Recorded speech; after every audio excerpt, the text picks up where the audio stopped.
¿Cómo están? Bienvenidos a esta nueva edición de Informe Diario. Mi nombre es Carla Chocano. Revisemos a continuación los titulares de hoy.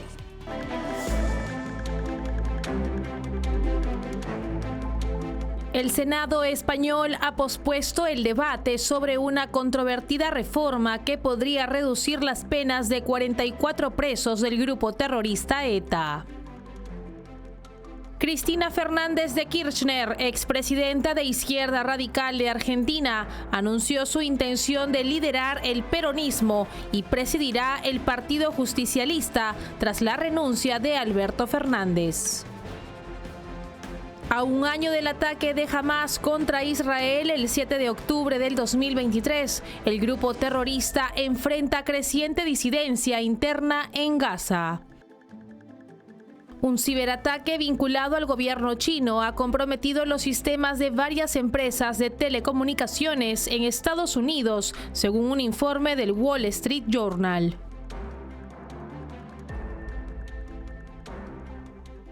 Vamos con el desarrollo de la información. El Senado español ha pospuesto el debate sobre una controvertida reforma que podría reducir las penas de 44 presos de ETA tras una intensa disputa política. El Partido Popular critica al gobierno de Pedro Sánchez por ceder a los intereses de Bildu.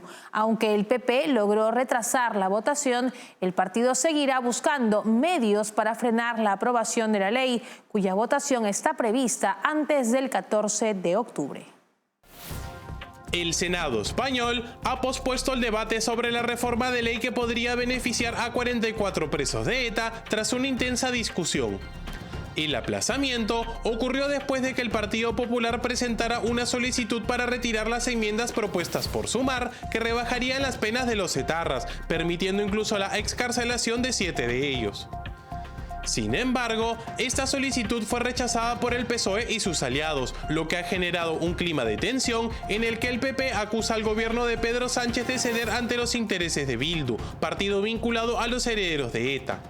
A pesar de que el PP reconoce su responsabilidad por no haber detectado la inclusión de las enmiendas durante la tramitación de la ley en el Congreso, asegura que continuará presionando al gobierno para que retire el proyecto de ley antes del 14 de octubre, fecha límite para su votación. Según Miguel Tellado, portavoz del PP en el Congreso, Bildu tiene encañonado a Sánchez y acusa al presidente de rendirse ante los herederos de la organización terrorista ETA para asegurar su apoyo parlamentario.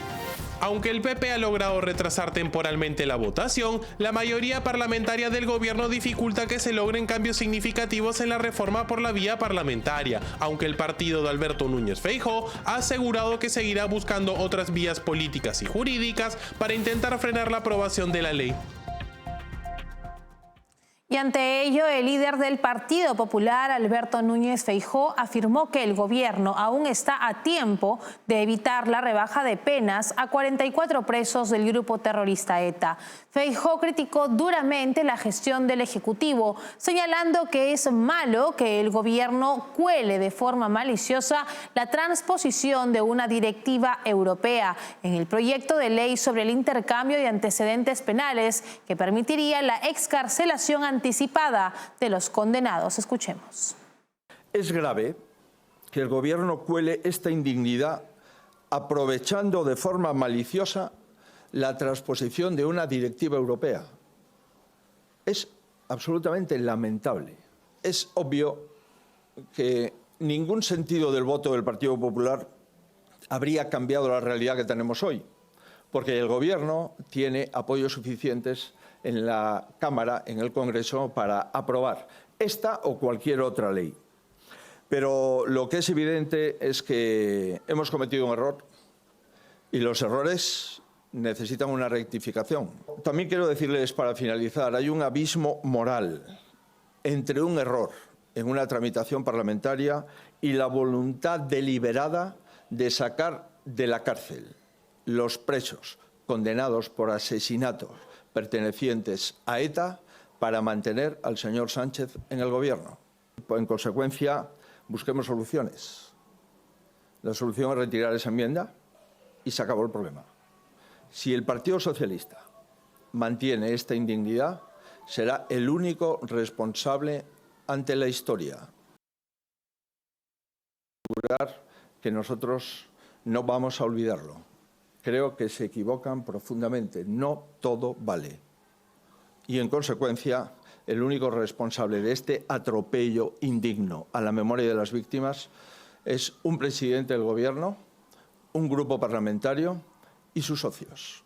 Espero y deseo, dado que estamos a tiempo, que podamos rectificar y podamos volver otra vez al sentido común y, sobre todo, a poder mirarle a la gente a la cara. Y en otras noticias, Cristina Fernández de Kirchner, expresidenta de Izquierda Radical de Argentina, anunció su intención de liderar el Partido Justicialista tras la renuncia de Alberto Fernández. Sin embargo, su candidatura enfrenta críticas debido a su condena judicial reciente y al legado controversial de su gestión, marcada por escándalos de corrupción y políticas que dejaron al país en una crisis económica. Cristina Fernández de Kirchner, expresidenta de Argentina de Izquierda Radical, anunció su postulación para liderar el Partido Justicialista, que se encuentra sin liderazgo desde la renuncia del expresidente Alberto Fernández tras la aplastante derrota electoral de 2023 frente a Javier Milei. Sin embargo, su candidatura está en tela de juicio debido a su reciente condena judicial y el legado catastrófico de su gestión. En el 2022, Fernández fue condenada a 6 años de prisión por administración fraudulenta y desvío de fondos públicos, en un caso relacionado con la corrupción en obras viales durante su presidencia. Además, se le impuso inhabilitación perpetua para ejercer cargos públicos. No obstante, debido a que la condena aún no ha sido ratificada por la Corte Suprema, la vicepresidenta sigue participando activamente en la política y podría asumir la dirección del partido, a pesar de esta sombra judicial que la persigue. Su gobierno dejó a Argentina sumida en una de las crisis económicas más profundas de su historia reciente, caracterizada por la alta inflación, un creciente déficit fiscal y la pérdida de confianza de los mercados internacionales. Su gestión fue alineada con el socialismo del siglo XXI, una corriente radical en América Latina que incluye gobiernos como los de Venezuela bajo Hugo Chávez y Bolivia bajo Evo Morales. Este modelo, marcado por un enfoque populista y la nacionalización de recursos, ha sido duramente criticado por sus efectos devastadores en las economías de los países que lo implementaron. Pese a los efectos catastróficos de su gestión para la Argentina, Fernández persiste con mantener posiciones de poder y no se aleja de la política. Y en Buenos Aires, la colectividad judía en Argentina realizó un acto para reclamar la liberación de los 101 rehenes que aún permanecen cautivos en la Franja de Gaza. Las familias de los secuestrados exigen justicia y piden el apoyo internacional para presionar al grupo terrorista Hamás, responsable de estos crímenes y del prolongado cautiverio de los rehenes. Para que se cumpla la promesa divina y que caigan los terroristas de todos los frentes, en Gaza, en Irak, en Yemen, Hezbollah, en Líbano, Siria e Irán. Nos comprometemos a luchar contra todo antisemitismo en sus nombres. Nos comprometemos a nunca, jamás, bajar los brazos para que vuelva cada uno de los secuestrados a sus casas, a volver a disfrutar de sus mesas, de sus sonrisas, de sus abrazos.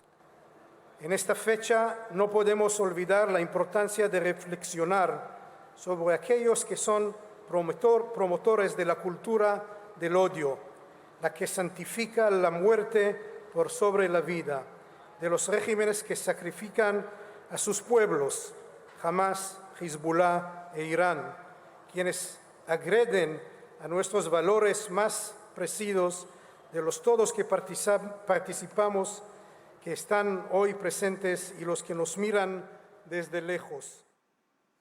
Y ahora les contamos que Cuba enfrenta una crisis económica y social sin precedentes, según un reportaje del diario Las Américas. La situación en la isla ha llevado al gobierno a implementar lo que muchos califican como una economía de guerra, con una caída significativa en la producción agrícola e industrial y una inflación descontrolada. El país se encuentra al borde del colapso.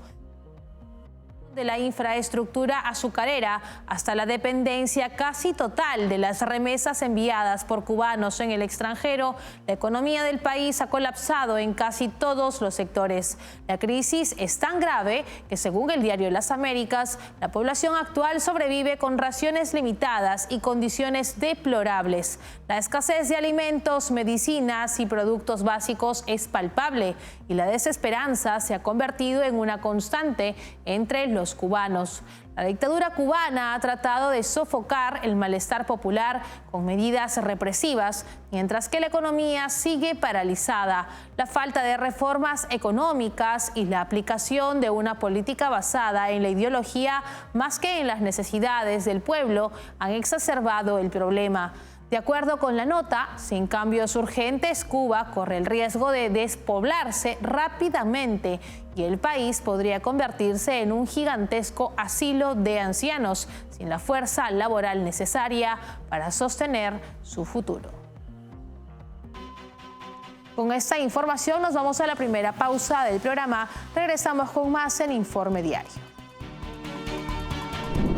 Café Sombra de Pino. Un café diferente que crece a la sombra de pinos en Villarrica. Ya lo saben, Café Sombra de Pino. Un café premium al alcance de todos.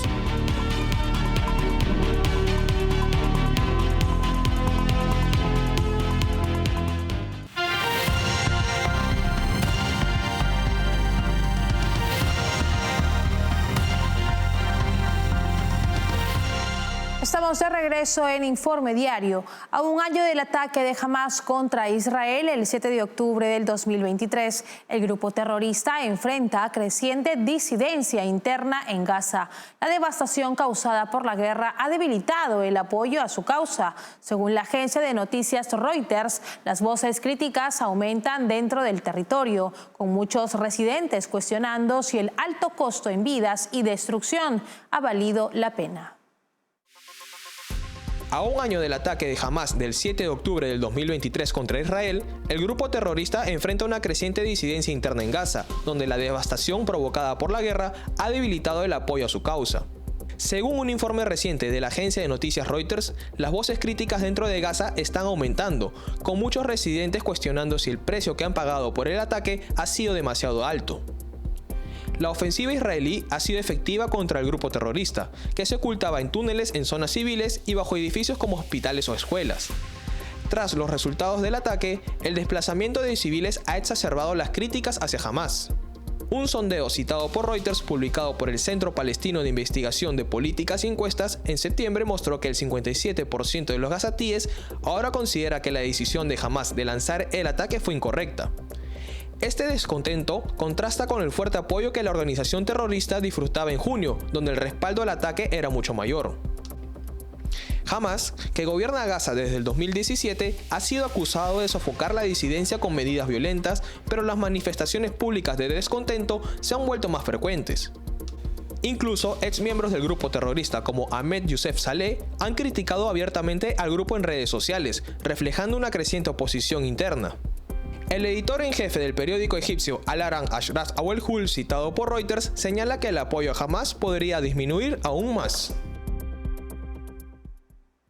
Y por su parte, el primer ministro de Israel, Benjamín Netanyahu, reafirmó su compromiso de cumplir los objetivos establecidos por su gobierno en respuesta al devastador ataque perpetrado por Hamás hace un año. Durante un mensaje transmitido en televisión, Netanyahu describió el ataque del 2023, que resultó en la muerte de 1.206 israelíes y 250 personas secuestradas, como un acto terrorista que ha dejado una huella imborrable en la historia del país.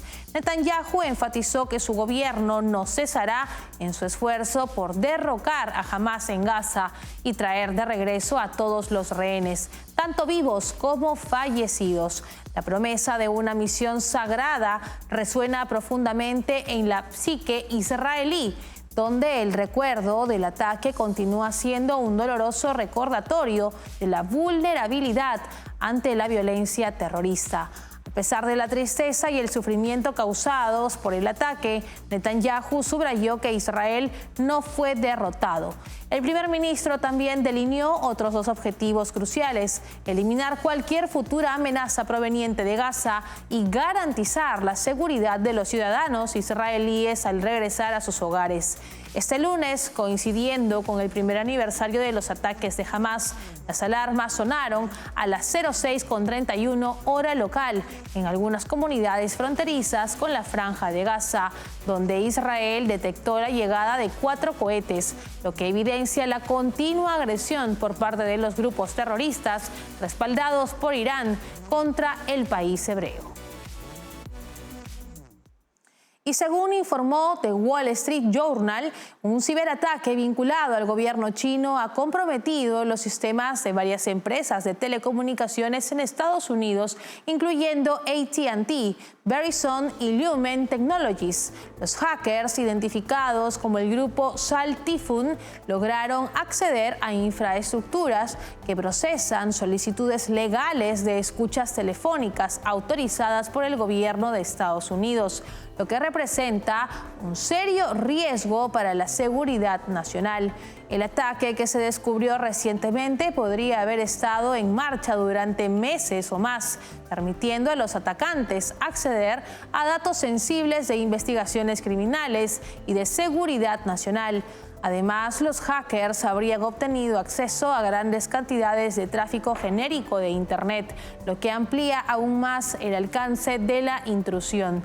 Este ciberataque subraya la creciente amenaza que representan las operaciones de espionaje de China en infraestructura crítica de Estados Unidos, como plantas de tratamiento de agua y aeropuertos. Investigadores y analistas de ciberseguridad, incluidos expertos de Microsoft, están colaborando con el gobierno para evaluar el alcance total del ataque y determinar si se filtró información crítica. La intrusión a gran escala refuerza la preocupación de que China esté posicionándose para lanzar ciberataques masivos en caso de un conflicto con Estados Unidos. Nos separamos por unos instantes, regresamos con más tras la pausa. Café Sombra de Pino, un café diferente que crece a la sombra de pinos en Villarrica. Ya lo saben, Café Sombra de Pino, un café premium al alcance de todos.